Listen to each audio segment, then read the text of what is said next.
Hey everyone, welcome to a very special edition of Tunnel Vision. I'm your host, Ryan Abraham, publisher of USCFootball.com. We got a couple guys from Stay Doubted. You might have heard of them, the new third-party entity that's going to be working with USC Athletics as for helping all with their NIL needs. So we have the CEO of Stay Doubted, Michael Jones, and we also have Spencer Harris. You remember him? He might have been USC's director of player personnel, now senior account director. Is that right, Spencer? That's correct. All right. Well, thanks you guys for coming on. We just wanted to, this was announced about 2 weeks ago. If you guys saw the Stay Doubted announcement that Mike Bohn put out through USC Athletics, working with Boulevard and some of the existing entities around USC. But this is a whole new project. It's a whole new, we're approaching the 1-year anniversary of NIL. And so I wanted to kind of get a feel for what this was like, because a lot of fans had questions like, what does this mean? Is this a collective? All that kind of stuff. So first of all, thanks you guys for coming on. And Mike, maybe you want to talk about what Stay Doubted is, this new company that you're the CEO of. Yeah, we're really excited about it.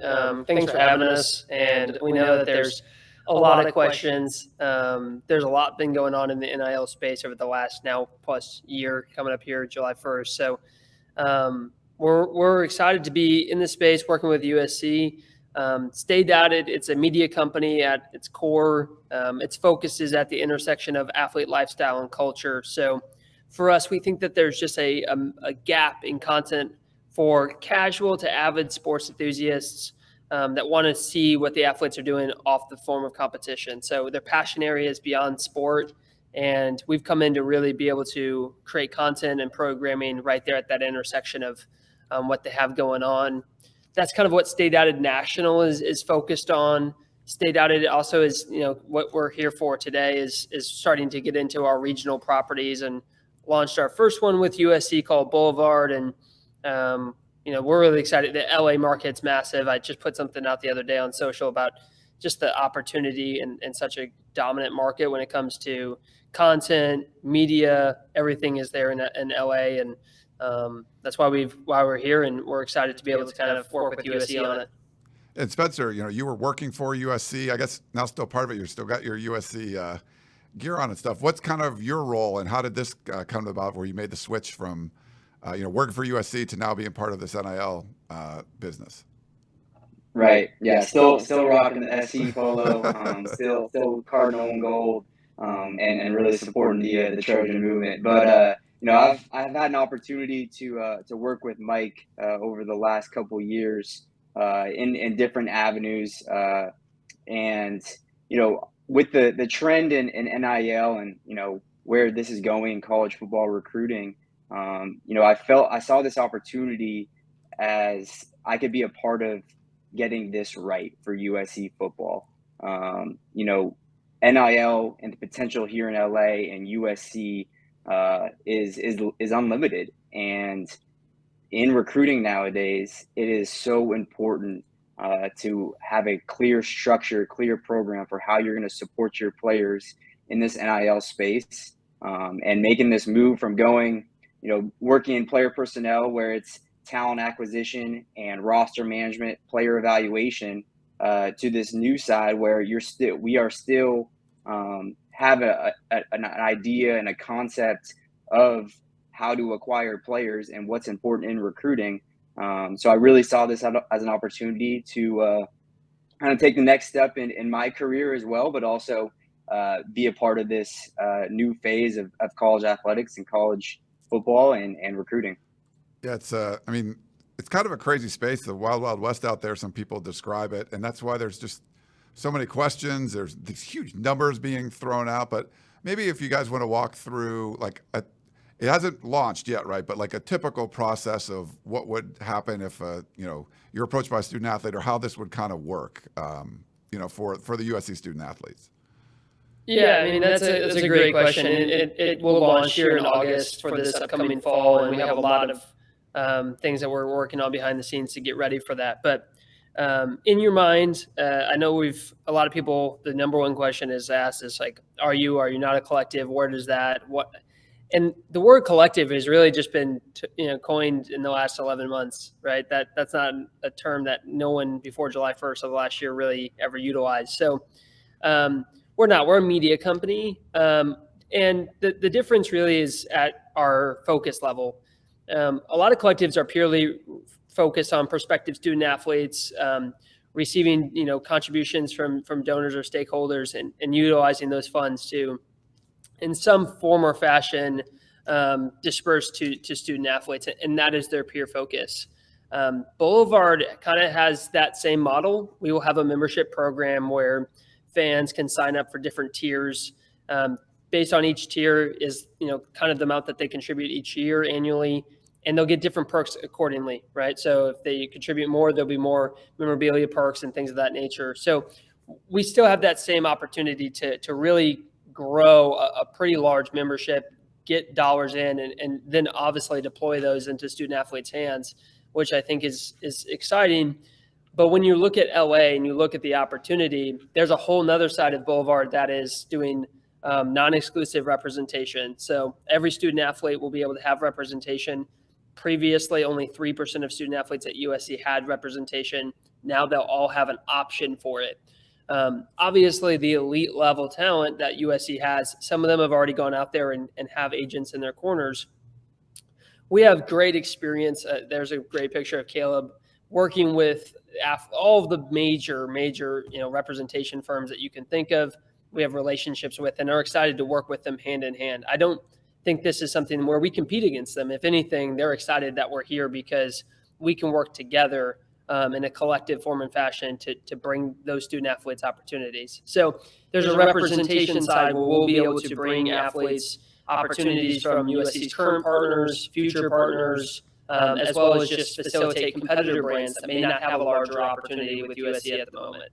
And then the last part is Boulevard operates as a media company in its own brand, which is really, really cool because we'll have a clothing line, we'll have events, we'll have opportunities for student athletes to promote Boulevard, the brand.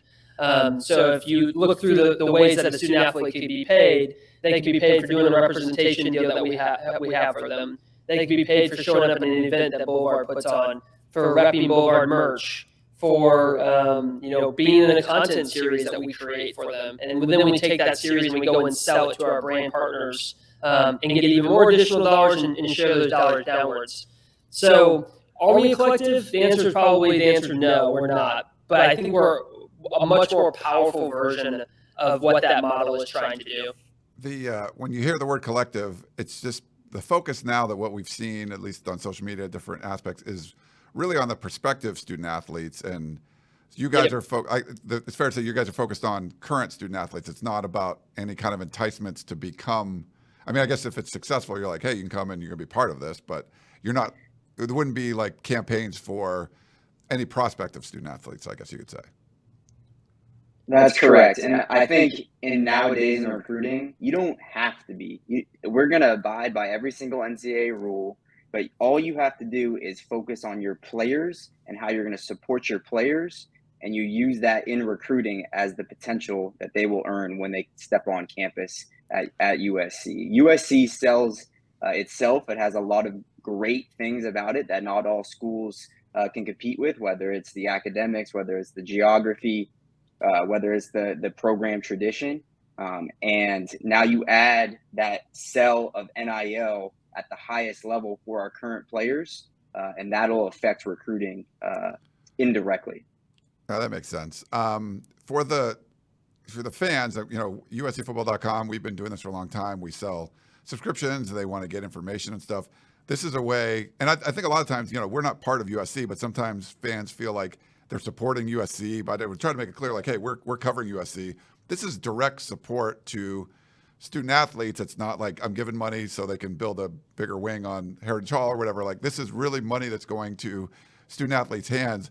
Can you maybe describe how that would work? We've already got questions about, hey, if I want to support like the left guard, or I want to support like women's, beach volleyball, or can it get that specific, or how would this work? Yeah, so we love that, and I think we're excited about the support that people want to provide. And you're right, like this is the first time that we have an opportunity to directly support student athletes.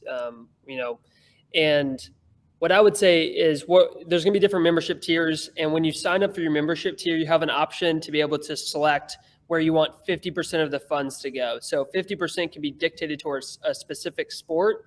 The other 50% will go into a general fund.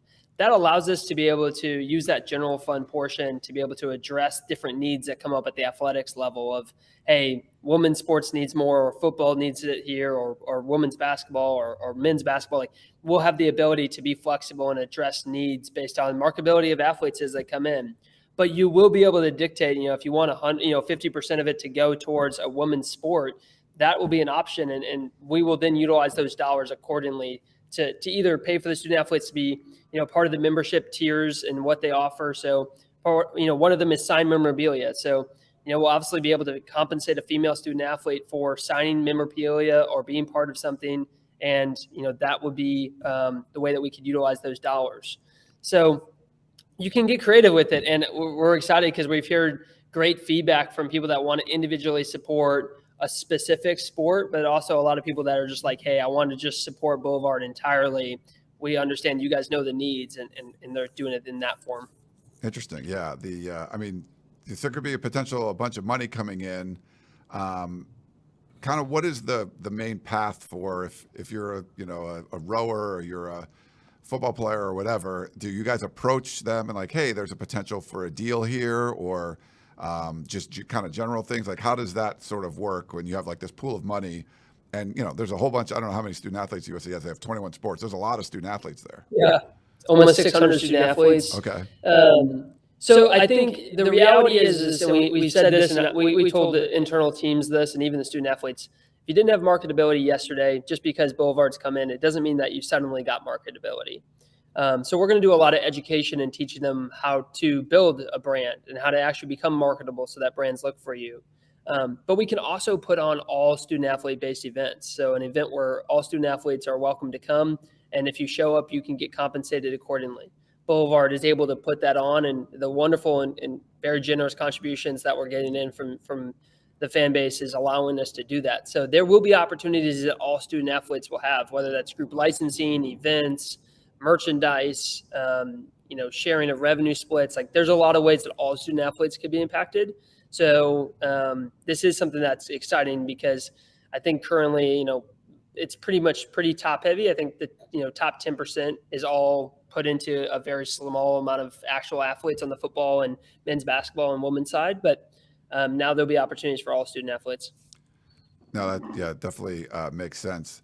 Spencer, when you kind of got approached here and kind of worked with this, is there anything that stuck out? You're like, oh my God, this is going to be a great idea. We can do this, do that. Is there something kind of that was standing out to you that you thought, man, this is just like untapped potential here?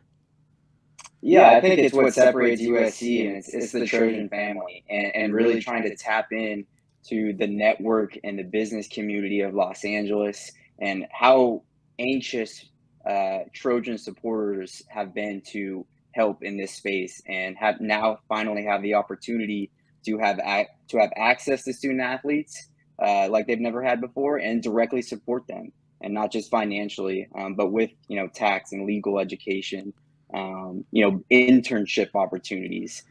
So I think just that the upside of if and when this is successful, what does this look like for USC football over the next couple of years? And how does it impact recruiting? How does it impact championships? And then what does it look like for the players over these next couple of years? And how does it directly impact their lives? So it's all of it, and what we can do with this really clear structure to not just support the skilled players or football overall, but really have the ability to support everybody. And like you said, support the left guard, Andrew Voorhees is excited about this. And, a lot of the players on our team have been waiting for this opportunity and this potential to come. And now it's time to go execute. There's, obviously it's an ever-changing landscape. When the NCAA said, hey, you guys can do this, they put like 3 bullet points and like, just follow those or whatever your state laws are. I mean, there's got to be some obstacles with how the landscape is just changing, almost daily. What are some of those things you see that like, we're going to have to like make sure we navigate this correctly for either of you? Sorry. I think there's so much that goes into this. And I think one of the biggest navigation pieces that we have to do as in our job is, I think everyone's focused on the cash payments. How much does an athlete get paid in cash? And the reality is these are 18 and 19-year-old kids still that are young adults and are developing. And both Spencer and I come from recruiting backgrounds. At one point, it was really, really important. Lincoln develops young men. Like he develops them into being men when they head into the league. And that's something that Lincoln does extremely well. Well, we still have to do that. That didn't get forgotten because NIL came. So we need to help them with tax advice. We need to help them with accounting advice. We need to help them understand legal and investing. And we still need to develop them into the young men that Lincoln is asking us to do. We can do it through a different means now. And I think that's a big part of the challenge that we have to face is when you pay an athlete $100,000 today, they don't understand that the $100,000 of that does not just go straight to their bank account. Like Uncle Sam wants way too big of a cut on that. And we are teaching that to student athletes every day. And I think that's something that we're going to continue to focus on. Now that makes sense. I remember like my first job, I was like 15 working at a grocery store, besides like paper route stuff. And that first check, I was like, wait, what's FICA? What is all this stuff? Where did all the money go? We're still like, yeah, you hear too many athletes making like so much money and going bankrupt and stuff. So I think that's great I think it's an important part of this, right? You want to make this, you want them to be able to, save for the future and all that kind of stuff. We talked a little earlier, like there's these deals that were being announced on social media. We don't know what's true and what's not. How public will deals be? Like if, we know about like Caleb Williams and the Beats headphones and things like that. Would a lot of the deals with Boulevard be kind of public that USC fans could, like Andrew Voorhees signed a deal with, I don't know, like Popeye's Chicken or something, whatever it is. Sorry, I didn't mean to be, I know offensive linemen are big guys, but whatever. It didn't have to be a food place. I'm sure he's okay with that. But like, will that be public? I think we will be as public and transparent as we can be. The biggest thing that people have to remember is a lot of these deals have a lot of confidentiality requirements in them, and that's just to protect the brands that are coming in on this. So can we get into specifics? A lot of times we can't, but we will be extraordinarily transparent in terms of where we're at because it's in our benefit to be. I think, Spencer, you made a great point earlier. You don't need to focus on recruiting prospective student athletes if what you're doing for your current student athletes is the case study itself. So we will be as transparent as we can to show people that when you are part of the Stay Dotted network and you have Boulevard and you have our reach and you have our media, this is the type of impact it can make. And so I think that will be, a little bit of our focus. But Spencer, you've been in those walls a lot in the last few years, so you know what it takes. Absolutely. I think, too, the unique relationship we have with USC being the official NIL partner is we can work, with the staffs and with the administration and communicate on some of those internal points so that they can go in and recruit the next best athlete.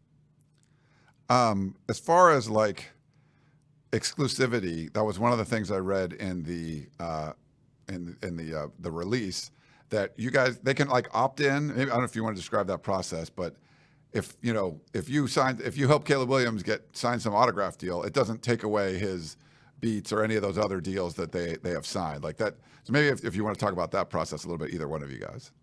Yeah, I can touch on the exclusivity. All of our representation is optional and is non-exclusive. So they can work with Boulevard to help secure opportunities. They can also go get an agent outside of us as well. And we just ask that we work very closely with that external agent if they have one so that we can be doing things together.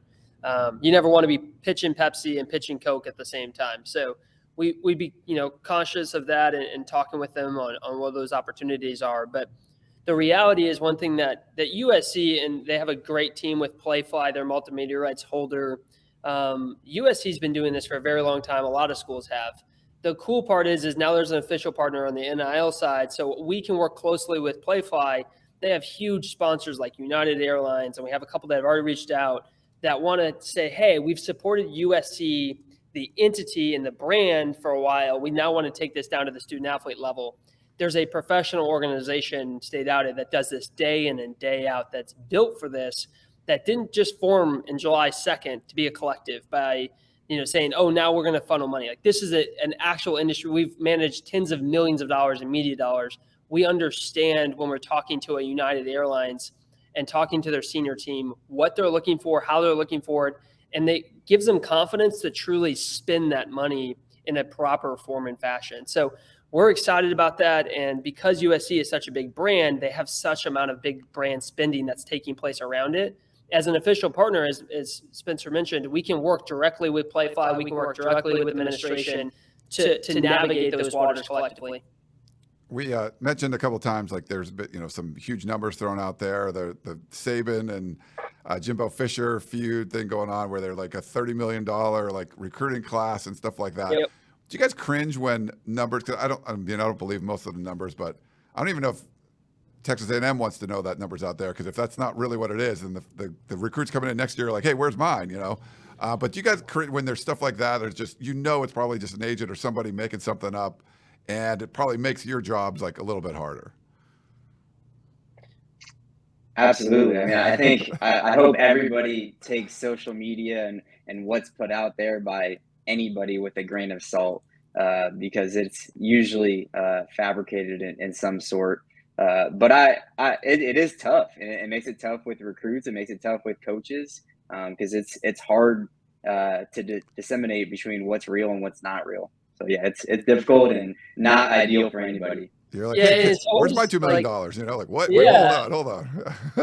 It's funny because like there's times where Spencer and I have had moments where it's like XYZ athlete got some ridiculous amount of money, and I'm like, man, that's news to me.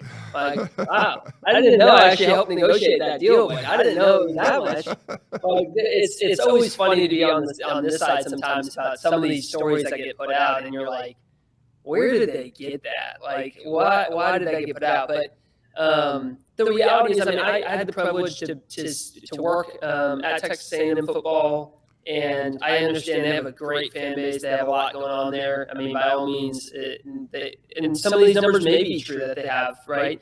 But the reality is, they have to be really thoughtful on the way that they're approaching it and doing it in a way that's in the best interest of the student athlete. And I think as we mature as an industry, you're going to see programs like A&M and Ohio State, the bigger programs that are in the same pack as a USC, doing things similar to how we're setting it up. Right? I think USC is just smart in getting ahead of it. This structure will be how the future of them are really operated, because it's just how you really need to structure this level of a partnership. Yeah, I mean, I can see that happening for sure. I like the model, what you guys have put together. You talked about the kind of unique aspect of being in a major media market like Los Angeles, the entertainment capital of the world. When this initially came out, people would ask about it, like, well, if you're in like Lincoln, Nebraska, and you're like the backup, center, people probably know who you are because that's all there is there. Where in LA, it's like if you're Caleb Williams, like things are probably going to go well, but you're still not like top 20 of like notable athletes in this city. So I mean, I think there's probably some good things, but I don't know if is there drawbacks too of being in a major media market? What do you find that really is going to help, and maybe some challenges being in a big media market? Yeah, we get this question a lot, Spencer. I know that you've asked me to help you when you were in the recruiting seat address this. Is I'm competing against the Rams and the Chargers and these really high-end professional athletes for dollars. Like, is that a disadvantage when I'm in LA and there's so many professional teams? And when you look at it like that, I think you could see where that you could have that mindset, right? The reality is from somebody that sits in the decision-making walls with brands, they aren't trying to decide if they should work with Stafford or Caleb Williams. That's not a decision that's being made. They've decided they either want to reach the collegiate athletics audience or the professional audience. And those two are just completely different. The people tuning into the NFL and the brand spending and why a brand would want to spend money in the NFL is totally different than college football. So you're not really competing against, the professionals. What you're competing with is when they've decided to spend money in college athletics, are they spending it with you? So when you look at it that way, a USC, sorry to our friends up north a little bit, but UCLA has just not been able to build the same brand perception. So as a decision maker at the CMO level of a big Fortune 500 company, USC is a very attractive brand if they're trying to reach college audiences in LA. And let's not forget that I don't know of a single Fortune 500 that doesn't have LA circled as probably a top 5 market where they're spending money. Like, I know from a fact we represent 13 of the Fortune 100 in terms of collegiate spend. I can tell you all 13 of those, LA is either 1 or 2 in terms of their market that they're reaching. So think about the marketing spend that's taking place when you think of that. And that is the reason why USC has a major competitive advantage in this. Yeah. Any thoughts on that, Spencer, too? Yeah, I would just add other programs are grasping for straws on how they can beat USC in anything, right? So they have to come up with, they're in a major market with all these other pro teams, because that's all they can really say about how to be competitive in NIL. Makes sense. I think Brandon Sosna, I'm sure you guys worked with him. He's taking off for the NFL. I'll put a picture of Brandon up there. Nice job, Brandon. Brandon Sosna right there. The guy. He's so talented. That guy's going to be a GM in 5 years. I'm putting it in a record. I think, same thing. Sorry to see him go, but I think one of the things he tweeted out was how this is such a unique deal for college football. What, if fans don't really know, like they're kind of new to this NIL space, what makes this partnership, Boulevard, Stay Doubted, and USC Athletics as unique as you guys say it is? I think Spencer, I'll let you touch on that for a second, but I'd say that to me, because of what we have and the team that's in place, we will raise and bring in a lot of stakeholder dollars from USC, millions and millions of dollars. But we are equally going to generate millions and millions of dollars for our student athletes from the LA economy and from people that are, not even or more casual USC fans. The avid fans will raise millions of dollars, and USC will compete toe-to-toe with anyone in the country in terms of that. And we're excited to be in that with them. But we are also going to be able to, because of our business side of it and generating revenue, bring even more money into the student-athletes' hands. So I think, to me, that's what makes it so special. And Spencer, maybe you can kind of think from somebody that's been in the walls. Yeah, I think what more could you ask for? I mean, this is the perfect storm for USC athletics and USC football being in the media capital of college football in this new world of name, image, likeness, and being able to directly support your players in a time where you just hired Lincoln Riley. You're the #1 overall transfer ranking for this class. And it's just such an exciting time to be a part of USC. And the future is so bright. And now we have this clear structure in place to take us into the next decade plus of what college athletics is. And it's just such a perfect opportunity for USC to be on top. I know you guys are really generous with your time. I'll leave you one last one, but I really appreciate all of this. I think a lot of the fans were excited to kind of hear about this because you've heard about collectives or whatever other place, and you guys have this very well thought out plan to put out there.